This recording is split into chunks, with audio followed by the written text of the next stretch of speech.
그러나 중요한 것은 나를 지켜주고 나를 인도해주는 하나님의 말씀이 있다는 것. 이것이 하나님의 은혜입니다. 오늘도 우리가 하나님 앞에 섰다는 것은 대단한 은혜의 자리에 와 있다는 것입니다. 디모데후서 3장 16절 말씀에서 모든 성경은 하나님의 감동으로 된 것으로 교훈과 책망과 바르게 함과 의로 교육하기에 유익하니 이는 하나님의 사람으로 온전케 하며 모든 선한 일을 행하기에 온전케 하려 함이라 말씀하였습니다. 내 곁에 아무도 없이 내가 내 혼자 인생을 책임져야 하고 나 혼자 걸어가는 후반기를 걸어가고 있습니까? 하나님의 말씀을 가까이 하면 하나님의 말씀이 우리를 인도해 주십니다. 내가 바로 걸어가고 있을 때는 격려해 주시고 내가 고난받을 때는 위로해 주시며 내가 그릇가고 있을 때는 하나님의 말씀을 통해서 징계해 주시고 책망해 주십니다. 오늘도 저희들이 이 말씀의 인도함을 받는다면 전반기를 살아가든 후반기를 살아가든 넘어지지 않습니다. 유종의 미를 거둘 수가 있습니다. 오늘도 이 하나님의 말씀의 인도를 받아서 유종의 미를 거두는 그런 삶을 사는 신하들을 자기가 택하게 되는 것입니다. 누구의 말을 들어야 될지도 자기가 택하게 되는 것입니다. 자, 그럴 때에 잘 못할 수 있습니다. 잘할 수도 있지만 잘 못할 수 있습니다. 자, 그럴 때에 어떻게 합니까? 비판받기 시작합니다. 후반기에 서면은 늘 비판받는 것 같습니다. 1년 동안 해놓고 또 그것도 못해. 한 6월쯤 했으면 봐줄 수 있는데 한 12월쯤 돼가지고 실수하면 그런 욕 듣습니다. 그리고 나이가 드셔서 이렇게 인생을 살고도 그것도 몰라요? 굉장히 치명적인 말이죠. 그런 말을 들을 수도 있습니다. 근데 19절에 보시면은 참 은혜로운 말씀이 있습니다. 무엇입니까? 19절에 그러나 여호와께서 그들에게 선지자를 보내사 다시 여호와에게로 돌아오게 하려 하심에 선지자들이 그들에게 경고하였다고 하였습니다. 무엇이? 야다의 아들 스가랴가 말씀을 전할 때는 무리가 꾀하여서 왕의 명령으로 쳐 죽였습니다. 누가 죽인 것입니까? 왕이 죽인 것이 아니라 왕의 옆에 있던 왕을 하나님을 버리게 만들었던 그 신하들이 꾀하여서 왕의 명령으로 왕을 앞세워서 왕의 이름으로 죽여버렸던 것입니다. 왜 그랬을까요? 성경에 나오지는 않지만은 아마 왕의 옆에 있던 신하들이 굉장히 긴장했던 것 같습니다. 그동안 여호야다의 말을 일평생 동안 따랐던 왕에게 그 사람의 여호야다의 아들이 와서 이야기하는 것이라면은 왕이 마음을 빼앗길 수도 있다. 그러면서 아마 자기들의 자리가 적잖이 위협받는다고 생각했기 때문이 아닌가라고 생각할 수가 있습니다. 여기서 우리가 무엇을 알 수가 있습니까? 하나님의 말씀이 임할 때 그 말씀을 택하지 아니하고 그 말씀대로 살지 않으니까 그 결과는 가장 나쁜 결과로 이어지더라는 것입니다. 자기에게 가장 큰 은혜를 베풀었던 여호야다, 그 여호야다의 아들을 죽이는 그런 일들을 자기 본심은 아니지만 자기의 이름으로 죽이게 되더라는 것입니다. 내 의지와 상관없이 내 삶에 가장 나쁜 일들이, 나쁜 결과들이 벌어진다는 것입니다. 하나님의 말씀을 택하지 않는다는 것은 무엇을 의미하겠습니까? 다른 무언가를 택한다는 것인데 가장 선한 하나님의 말씀을 택하지 않은 자들, 요아스 왕은 가장 선한 하나님의 말씀을 택하지 않았다가 가장 악한 결과를 택하게 되고 그리고 그의 종말은 비참해지는 것을 우리가 말씀을 통해 알 수가 있습니다. 어떻게 되었습니까? 23절에 보시면은 1주년 말에 스가랴를 죽인 지 1주년 후가 되었습니다. 그럴 때에 아람 군대가 요아스를 치려고 올라왔다고 하였습니다.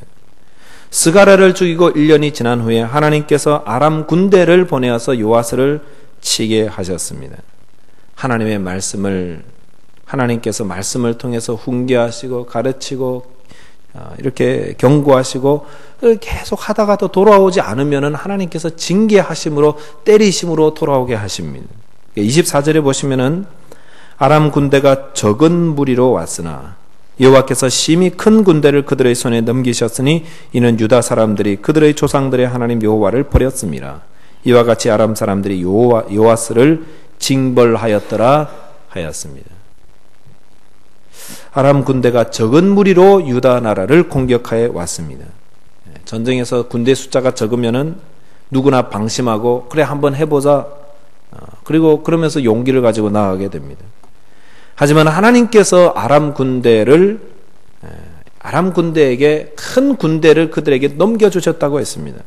큰 군대가 어느 군대겠습니까? 유다 나라 사람들의 군대라는 것입니다. 즉 전쟁이 어떻습니까? 요아스는 아람 군대보다 더 많은 군대 숫자를 가지고 나아갔습니다. 이끌고 나가서 싸웠지만은 결과는 아주 크게 패했습니다. 큰 군대가 적은 군대에게 거의 다 진멸당했습니다. 그리고 요아스 왕 자신도 크게 부상하고 버림을 받았습니다. 에이, 이거 데리고 가서 뭐하냐? 버려두고 갔다고 했습니다. 요아스가 잊은 것이 무엇입니까? 전쟁은 사람에게 속한 것, 사람의 숫자에 있는 것, 사람의 능력이나 지혜나 경험에 있는 것이 아니라 하나님께 있음을 잊고 있었던 것이었습니다. 저와 여러분들이 1년 동안 행하였던 여러 가지 일들은 나의 지혜나 경험에서 이루어진 것이 아니었습니다. 하나님께 있음을 기억하셔야 됩니다. 여러분 삶 가운데 1년 동안 있었던 여러 가지 좋았던 일들, 긍정적이고 아주 자랑하고 싶은 것들의 나의 지혜나 나의 뜻이나 나의 능력으로 된 것이 아니라 하나님께서 은혜를 베푸셨음을 12월 이 마무리하는 때에 인정할 수 있어야겠습니다. 유다의 왕들이 처음 세워질 때는 어떻게 했습니까? 전쟁이 일어나면은 거의 다 무조건 하나님께 기도했습니다. 하나님을 의지했습니다. 그리고 하나님께서 그들을 구원해달라고 기도하고 결국 하나님께서 그들을 구원해 주셨습니다. 이게 전반기에 있었던 일인데 성도의 후반기가 되면 어떤 일이 있어야겠습니까? 후반기에 일어나는 일들은 만만합니다. 해볼만 합니다. 경험도 있습니다. 숫자도 내가 상대할 대상이 적을 수도 있습니다. 그러나 그럴 때일수록 더욱 기도하셔야 합니다. 처음에 하나님께 어떻게 나갔는지 우리가 잊지 말아야겠습니다. 하나님을 의지해야겠습니다. 경험으로 하는 거 아닙니다. 하나님께서 행하셔야 됩니다. 적은 일이라도 기도하며 나아가시기 바랍니다. 그 믿음으로 오늘 나에게 일어나는 삶들, 또 앞으로 몇 주 이제 남았는데 그 모든 일들, 내년에 계획하는 일들 겸손하게 하나님께 맡기실 때에 하나님께서 우리의 삶을 인도해 주십니다.